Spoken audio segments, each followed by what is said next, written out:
So far, Games Workshop has kept the interest of myself and the group I play with. Yes, we poke fun at the idea that if you include the Blooded as a Chaos Imperial Guard team, they are 4 for 4 on the recent box sets, including a guard option. There is one thing, however, that has left us wondering why they have waited so long to give it an update, and possibly even when we will see it. Tyranids. Among our friends, one has lived and breathed the Swarm since he first started playing back in 4th edition. With the return to Kill Team, he continued that tradition. He performs well with the Compendium team, but he is feeling a little neglected every time he goes up against a Bespoke team. He sees the massive tactical differences between units while still trying to squeeze every last bit of power out of the Compendium bugs. I saw a question on a recent video and thought, this is something my friends and I talk endlessly about as it is. Let me bring that conversation to you all. I have our resident Aldari player, Wraith, here. We've been diving pretty deep into the mechanics and rumors as of late, and I feel like a focused conversation here could yield some interesting what-if scenarios. So in Kill Team, most factions have their own style that they revolve around. What do we think the Tyranid would actually be bringing to the table? Do you think they would be more balls to the wall, kind of aggressive, or would they have a lot of elements of stealth involved? Because I'm thinking they're going to be a little bit more on the stealth side. I think they're going to try to lean back towards stealth with this team and maybe have a lot more flimsy units, but try to keep to the horde precedent of just having tons of units on the field and maybe have one centralized hard target that can be used in just different situations on the field. I think that, stealth fits them really well, kind of like the vision of Tyranids, but I mean, I'd love to see a full specialist army. I know it doesn't quite fit their scheme of sending in a bunch of guys to swarm over the enemy, but I'd always love to see specialist teams like that. Maybe give them an option where, you have specialists, you have gene stealers, and then, swap out any specialists for 2 gaunts, something like that, just to give it a little diversity. I mean, I just love to see it. I love to play specialists, and I just like unique playstyles way more than I like horde armies, but that's just personal preference. Yeah, but with that, if it's going to be horde, what do we think would be the specialist fill spots? If they have maybe 1 or 2 functions, you think it would be something that allows you to swap and adjust, some form of hyper stealth, some kind of mini lictor or something, or some kind of hyper meat tank shield, like a hive guard? Or would it be more you could go speed or psychic with some form of zoanthrope, raveners along those lines? I think precedent set in Kill Team already for kind of HQ psychic units. So I mean, zoanthrope would be a perfect fit for something like that. Maybe we'll see some kind of lictor variant or something like that, or maybe some raveners that just give the team a little bit extra ability to get in closer on the early turns without necessarily just sacrificing units, especially in games of Into the Dark, where if you are sieging a room, basically most of your guys are going to be out in the open.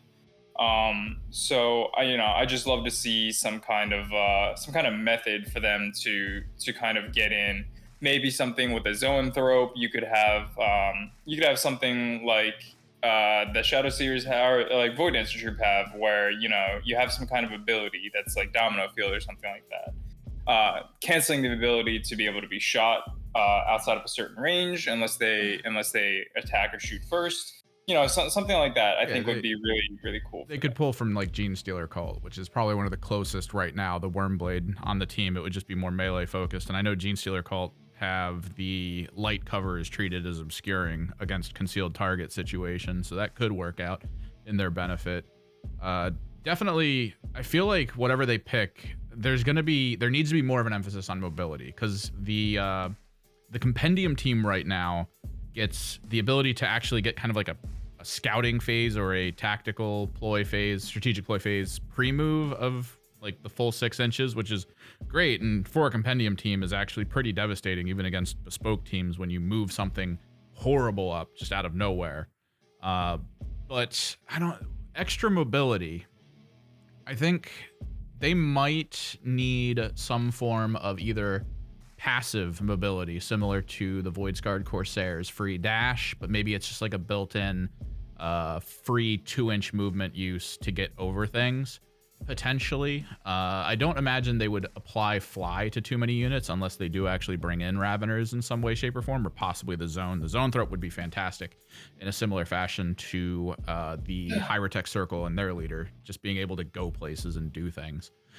But in the games we've played against Aaron, I feel like there is a lot missing in their sort of current build and setup in terms of how they work. The Tyranid as a whole are supposed to have this sense of like consume biomass, get better. So what kind of a mechanic do we think could actually get fielded for that? And like, how would it even work? Like this idea of that extra level of use for a team of being like, if I get a kill, maybe if I spend an action point, or maybe it's just passive, you could kill a unit and then suddenly the unit that got that kill is like buffed for the rest of the game with like extra movement or maybe an extra attack or something. Could be a little interesting because right now we need more, I guess, team synergies, passive team synergies that extend beyond just additional move or being slightly more tough. Like the introduction of the Kasserkin and their hero points kind of added this whole extra pool concept that was a little more interesting in a similar way that the Void Dancer troop has their active, what is that? It's they have their like masquerade functions or their whatever. Which ability are you talking about? The one where they get tallies, like their performance tally. Oh yeah. So I mean, I think for Tyranids, you could simplify it a lot more. I mean, as far as for their movement ability, I'd love to see their current strat ploy expanded upon. Maybe have it be two. If we are thinking that it's going to be a more specialist based army, maybe like something like 2 specialists get the full movement 6 inches just pre-go, right? That would be really cool for them. It would get them in positions a lot easier. And if they do decide to go kind of like a couple of specialists in horde, it allows for them to kind of get out of bad positioning where they kind of have to set up kind of in an iffy situation. I mean, I just love to see their movement abilities expanded upon because they are supposed to be fast and coming at you as much as possible. And to speak on the kind of like the team synergy ability, I'm thinking maybe if you, okay, so they're specializing in melee, so maybe give them something where, you know, you never really get out of a melee fight completely clean, right? Most of the time, somebody's hitting you back at least one time. Like a strike when falling back situation. Yeah, and maybe if you, well, I was thinking maybe if you just give them like an overrun function or something like that, right? Like if you finish melee combat and you've killed the enemy, maybe you get a 3-inch charge afterwards. Yeah, the 3-inch follow-up charge. Yeah, the Khorne ability, but for Khorne on Legion, it costs a command point, but maybe it's just a faction-wide constant. Yeah, and speaking of the biomass thing, I mean, I think it's a really good point. Maybe they could do something like a small, like a D3 heal after you've won a combat, right? Just built in as like a team buff. You have like a D3 heal. And then maybe units like Gene Stealers or like specific units like Gene Stealers or Lictors who don't get ranged options, maybe you let them make that free 3-inch charge if another model is in range. On that, I feel like most of the bespoke teams that have come out kind of walk away from the multi-fire team selection that the compendium teams did. And I know NIDs right now revolve heavily around their units being like, do you take Gene Stealers? Do you take Gaunts? Do you take Warriors? Like they try to get a little more specific as to the chunks, whereas with like Hyrotech, you get your specialists and then you can either take Warriors or Death Marks and stuff like that. How do we think that would play out? Because I feel like as it stands right now, their Gaunts exist to be adaptable with the GA2 function to try to get units to condense down so they don't get overwatched as much and to provide a little bit of fire support if necessary. So we already have like kind of cool things with stuff like the Farstalker Kinband where you can take more warriors and it reduces your overall activations. How do we think the allowance of mixing is going to play in here? Are they going to try to stick with the current system for bespoke teams where they just give you options and then tell you like you can take 9 of these or 10 of these, or are they going to maybe bring the fire teaming concept up into the bespoke function? So, I mean, sticking with the Tyranid theme, while I said before that I'd love to see a full specialist team, I don't think that, it fits necessarily Tyranid lore to see just a bunch of different units like in just one of each type walking around in like a fire team fashion. While I'd love to see that, I don't know if Games Workshop would be willing to kind of part from the way that Tyranids are currently viewed, which is just like a mass horde army. Yeah, I feel like it So, would probably be closer yeah. to Hyrotech where you pick an elite and then you build around that kind of stuff. Yeah. Yeah, so I mean, I'm thinking like maybe you build around maybe you just build completely around Gene Stealers and you get one or two options there. I mean, it'll also depend on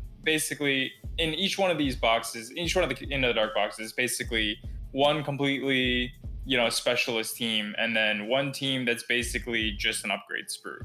So it really comes down to, do we think that Tyranid are going to be the team that gets the upgrade sprue, or do we think that, they're going to completely build kind of like a kill team around this army? And I just don't know if games because like if you think about it, all of these squads are usable in 40K, and I don't think Games Workshop is going to be willing to release kind of like a squad of, well, here's a Lictor, here's a Gene Stealer, here's a couple of Gene Stealers, and a Hive Guard, just kind of running around as one squad. So while I would like that, I'm leaning more towards they're going to be kind of an upgrade sprue situation where maybe they field mostly Gene Stealers and then they get like one or two special units, and then maybe an ability to kind of buy another like a warrior or another Hive Guard, bring it in or something like that, and just kind of sub out for like a couple of Gene Stealers there. Well, yeah. Like I know some of the current teams run. You would get like 12 points to use, but then like a Hive Tyrant, or not a Hive Tyrant, a Hive Guard might cost 3 points to field, or not necessarily points, but it's sort of like a unit max number. The Wormblade are 2 per assassin, that kind of thing. Yeah, something like that. But when it comes to what we might get in the box, I mean, we've been seeing people talk about it, kind of the rumors overall of it.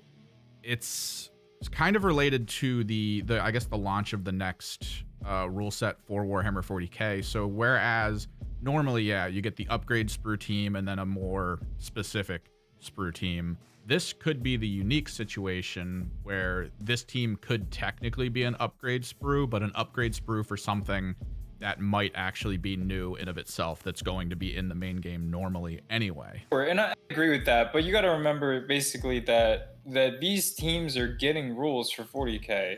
And do you really think Games Workshop is going to release kind of like rules for a hybrid squad of NIDs where maybe you have like one Hive Guard, one Lictor, and a couple of other, like, units going around? Not the elites in it necessarily, but like the units themselves might actually represent something a little different than what we're expecting. I don't know. I feel like they probably wouldn't go too far from what's already normal. Most of the changes in the Codex, I imagine, would be built around sort of the background string pulling functions of like, what are the command points do? What are the passives that the different Hive fleets give you? Like that kind of stuff. But it would be interesting to see like maybe a new type unit that people don't expect out of NIDS to suddenly appear here that would be usable in 40K normally as like its own little squad. Speaking of that, I'd really love to see some unique equipment options on NIDS, right? Like you mentioned, they need a huge expansion for their equipment. Yeah, imagine you have Gene Stealers, right? But each one is just modified differently based off of what they've eaten, right? So like you could very easily have an equipment situation, and it could be something like what Gellerpox have, but instead of like, spawning additional like units, maybe you have a situation where, you pay in advance and then you've just modified your Gene Stealers, right? So like, maybe you could go in there with enhanced scything blades, something like that, right? Carapace like stuff usually give them a little more durability. Yep. Just something kind of unique that you can give to kind of make not every unit exactly the same. I think that would be something really cool to see. Looking back through, because man, the old NIDs back when we used to play were always interesting, and it was cool for us to get like one of our friends to actually build one and try it out. But like, I keep thinking of like the older units, and I do like the idea of maybe a zoanthrope being a leader. I feel like that concept, bringing in the Synapse as a primary function, could add more like interesting things that can happen with auras. I've actually seen in a lot of the teams that have been coming out a little bit more of a focus on like aura effects and, you know, being this close to a unit, or maybe having other units close or enemy units close can adjust things.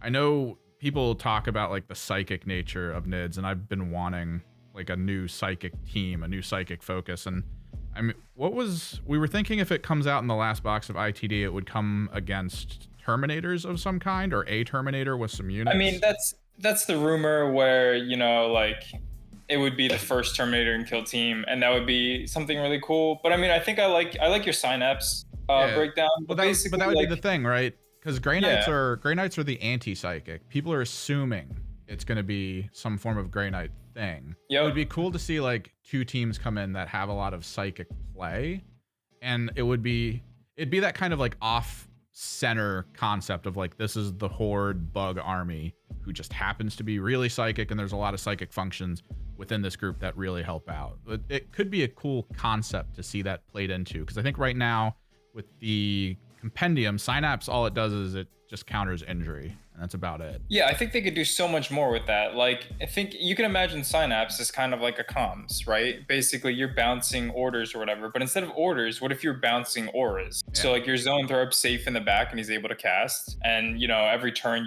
you select an aura that you're bouncing through your Synapse. Yeah, he'll activate like a dread aura on like a forward gene. That just lowers stats around it, stuff like that. Yeah, definitely something that could be really cool and completely associated with units. I'd love to see them make Synapse a thing that's not just a blanket. Well, you can just kind of ignore your injury status. But I mean, I think it'd be really cool if you could bounce an aura forward, even like maybe you can pick between like a buffing aura or like a dread aura, you know, something that decreases weapon skill, ballistic skill, something like that, or maybe something that grants you bonus 1 attack in melee or something like that. I think there's a lot that could be done there that could make it really cool, but they would basically have to be okay with throwing a Zoanthrope in there. Yeah, or that's where it comes down to. Maybe they bounce it off another unit, right? I don't really know, but I mean, I feel like a Zoanthrope is a really good fit here, and I'd love to just see more Psychers. I do think small elites would be cool too. Like, I've always liked the idea of a Ravener, and after playing the Hyrotech and having the guy that can kind of appear on field, I know that Games Workshop put forward for Into the Dark that any kind of out of field setup that then appears later is just a free move to go through a door at this point, which is still pretty strong. But I imagine taking a unit like a Ravener, and maybe it doesn't cost a command point to trigger it, but he starts always, if you want, outside of the field and can pop in and do some crazy stuff. Like adding pressure, because the whole concept of movement and giving them more movement is to try to pressure your opponent into feeling screwed over. As to like, oh, turn 2, I'm gonna get trounced. But then like you add even more pressure with the idea of something that could just appear, what is it, usually 6 inches from you, 9 inches from you, or even imagine units that can kind of burrow movement for a couple of turns, right? So like you move your full 6 inches, you can't complete any objectives or anything like that. You may still be able to dash. I don't know how balanced that would be. But imagine you basically have a unit on the field that's just not targetable. I think that would be a really good fit for that. Yeah, something like that. Something like that would be a really good fit for kind of Tyranids, where they can kind of jump out and get the surprise on you. I feel like that could be almost command pointy, because I've been trying to think of their command points, and I feel like a lot of them are going to be very basic almost. Maybe like 1 point for being able to fall back for 1 less if that's the case, or maybe just gaining a little bit more for the charge or something along those lines, like getting double strike, which is usually the case for melee heavy teams, would probably come from their command point elements. But like, Yeah, I'd love to see one. I'd love to see one strat ploy that's movement oriented. I'd love to see one that's kind of stealth oriented, and then maybe you throw in, one that's kind of defensive, maybe some carapace adjustments, and then maybe throw in one that's melee, like toxic claws or something like that. I think that would be a really good fit, and it would run really well overall. And you basically get to pick what you feel like you need in the moment, which is always great for a team, because a lot of these teams, you're running strat ploys, but they really only allow you to do one of those things like ever. So I mean, you're basically running with the knowledge that, like, you're not going to be able to up your defenses if you get in a bad situation. And I think it would really speak to the adaptability of Tyranids to give them kind of four options where, they are able to adapt to any situation. So we were thinking, I know earlier we were thinking mostly Gene Stealers. Do you think they're just going to move away from Gaunts, or do you think they want to keep Gaunts as an option somehow to kind of be shooty? Because I feel like if they're talking about how many units that you can take and swap to, I feel like they might just lean into hard Gene Stealers, like we were saying. Because when you go into the Gene Stealer route, it's just, that's melee, that's it. So you can technically take more than you would want, because they're not going to be applying pressure in the shooting phases. So maybe that's how they would kind of adjust to like the horde mode and trying to get as many units on the field as possible. I think right now the team is tuned in a way where you can use all these units, and that's fine, but it also doesn't allow for you to really, hit with any of them, right? So like, I think no matter what way they go, if they want to go full melee, I'd love to see just more ways for Tyranids to get into melee. So if they wanted to eliminate Gaunts right now, you're basically taking Gaunts as a unit player to kind of like hold down areas with minimum gunfire and kind of like a swarm of units, which is fine. Take a trash unit like a Ripper Swarm. I mean, it's just not interesting, right? Like, you take a bunch of Gaunts with pistols, it's just not interesting for either you or the other player. I mean, I'd much rather, have a specialized way for your Gene Stealers to get in, deal more damage, maybe heal after combat. Maybe get that extra charge in. I think the way that the current team is structured, the only way to make it work where you can pick kind of, whatever you want, is to do what they did. And that's fine. But I think for a Bespoke team, it would be really awesome to see kind of like just a general team specialization where like maybe there isn't a range option, but you've designed the rules for that team around not having to give a range option. You know what I mean? Because right now they have to basically design the team around having, Gene Stealers, which are supposed to be like just amazing in melee. Yeah, they but can't really charge out of conceal. Yeah, they're really not like, I don't know. I often take down Gene Stealers with Harlequins or even Corsairs completely fine. And I don't know if that's necessarily like kind of the vibe that I get from what I want from a Gene Stealer. So maybe I just feel like if they designed it to be one way or the other, they could really focus up and give a direction to the team. Whereas right now, everything's kind of playable, but nothing really feels great, except for Warriors. Yeah. Which, I mean, you go 2 squads Warriors. I feel like that's what a lot of people have been talking about as kind of their end game. I do think, yeah, from what we're talking about, I could easily see one leader choice and then maybe like one side elite choice that you can take from a selection of 2 or 3, and then just high focus. Yeah, and that could easily fit on an upgrade sprue, right? Like they could very easily do that, and they give you maybe 2, maybe 3 units, some upgrade bits on claws or special talons or something like that. And that could very easily be a very specialized team for not a lot of real investment. Certainly. I think that about covers it here. Hopefully soon we start seeing hints at an upcoming list for NIDS. The recent full reveal of Soul Shackle at the Las Vegas Open should start the wheels turning on what might come in the Gallo fall box. Hopefully it will involve talons and fangs in some way. If you enjoyed this video, don't forget to hit that like button, and if you're interested in Kill Team and possibly other tabletop games, don't forget to subscribe. I also have Twitter and a community Discord set up if you are interested. Thanks for watching, and I'll see you in the next one.